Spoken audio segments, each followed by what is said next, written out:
وہ بخش دیجئے۔ دوستو اس کے بعد حضرت ابراہیم اور بی بی سائرہ بی بی ہاجرہ کو لے کر کنعان کی جانب بڑھے۔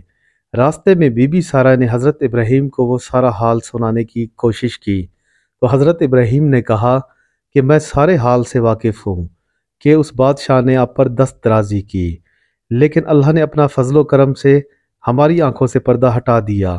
میں تمام احوال سے واقف ہوں، میں دیکھتا اور سنتا رہا۔ تم خاطر جمع رکھو اور کچھ اندیشہ مت کرو۔ اس کے بعد بی بی سائرہ اور بی بی ہاجرہ کو لے کر حضرت ابراہیم علیہ السلام محو سفر ہوئے۔ دوستو امید کرتا ہوں کہ آپ کو یہ قصہ پسند آیا ہوگا۔ ہمارے تمام سبسکرائبرز اور نئے آنے والے دوستوں سے گزارش ہے کہ ہمارے چینل کو زیادہ سے زیادہ سبسکرائب کریں اور ویڈیو پر لائک، شیئر اور کمنٹ کرنا نہ بھولیں۔ ہماری دعا ہے کہ اللہ آپ پہ اپنا خاص فضل اور رحم کرے۔ آمین۔